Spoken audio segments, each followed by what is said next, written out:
While they may not be finishing inside the top 4 by the end of the current Italian Serie A campaign, AC Milan's performances since the resumption of football activity has given hopes to the club's fans that perhaps their team has turned a corner.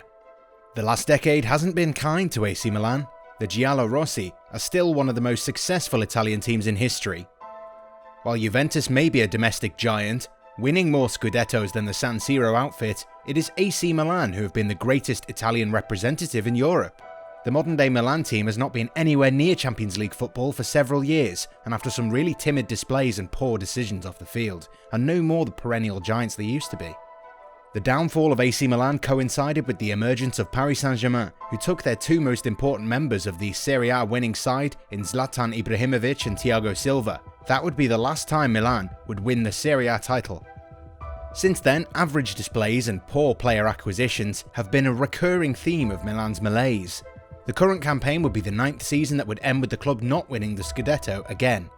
There was a time when AC Milan were a juggernaut, intensely pressing and positioning players under the watchful eyes of Arrigo Sacchi. When Sacchi arrived, he could bank on the services of Franco Baresi, Paolo Maldini, Mauro Tassotti and Roberto Donadoni. Where there were gaps, acquisitions of Ruud Gullit and Marco van Basten filled those. That was the start of a revolutionary approach to the game that would coincide with the club winning back-to-back European Cups and becoming one of the finest sides world football has ever seen. Last summer, Milan created a dream duo of club legends Zvonimir Boban and Paolo Maldini. The two were supposed to usher the club into a new era, far away from the dark days of mediocrity and poor displays. Initially, Marco Giampaolo was brought to the club and the Italian was expected to help guide the sleeping giant towards a better start to the new campaign. Sadly though, things didn't really work out, and as weeks turned to months, it became abundantly clear that the Bellinzona native was not the answer to the club's many problems. Giampaolo was completely out of his depth, and after trying a possession-based style, went for a new formation that was not what the team had worked on during pre-season. Ismail Benacer was brought to the team as a press-breaking holding midfielder, but the Algerian was dropped in favour of Lucas Biglia. Similarly, Leao spent most of his time on the bench when he should have been given more time on the pitch. But more than the former coach, it was the club's treatment of Boban and Maldini that really impacted their performances on the field. Both men were given the impression that they will be backed on sporting decisions. Sadly though, the moment Giampaolo was sacked, it became clear that the board wasn't really going to rely on the legendary duo. Boban eventually resigned amidst rumours that Ralf Rangnick was going to replace them. Maldini held his tongue and played a crucial role in hiring Stefano Pioli on a 2-year contract. Now, with Pioli at the helm, Milan are doing very well. The resumption of Serie A has been good to the Lombardy giants, who have gone about their business with the swagger of a team that wants to do well. Pioli deserves a lot of credit for guiding Milan the right way. With Zlatan Ibrahimovic back for a brief period of time, Milan are looking very different from the team that was dithering its way into the first half of the campaign. The enigmatic Swede has really added leadership and brought the X-factor back to the San Siro. While he may not be at the peak of his powers, Ibra commands respect in the dressing room and is always a threat in the opponent's half. However, Ibra's overall impact isn't the only thing that has turned it around for Milan. Stefano Pioli's future at the club is still up in the air. His appointment was met with a lot of bitterness from the club's diehard fan base. Indeed, many thought that the club was going back to its old ways with the appointment of someone who's never won any silverware or had any experience of coaching a big club to begin with. In all honesty though, Milan being considered a big club is only because of their achievement in the past, which is quite a distant memory.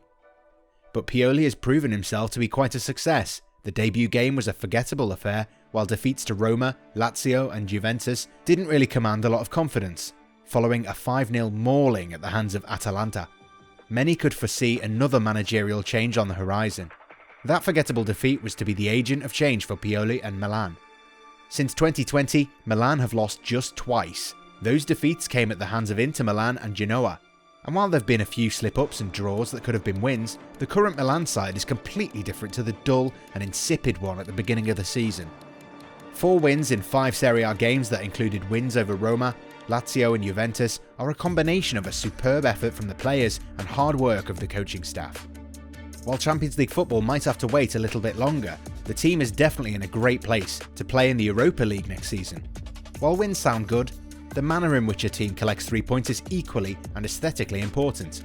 Milan have now settled in a 4-2-3-1 system which is down to Pioli's tweaks and perfectly timed substitutions.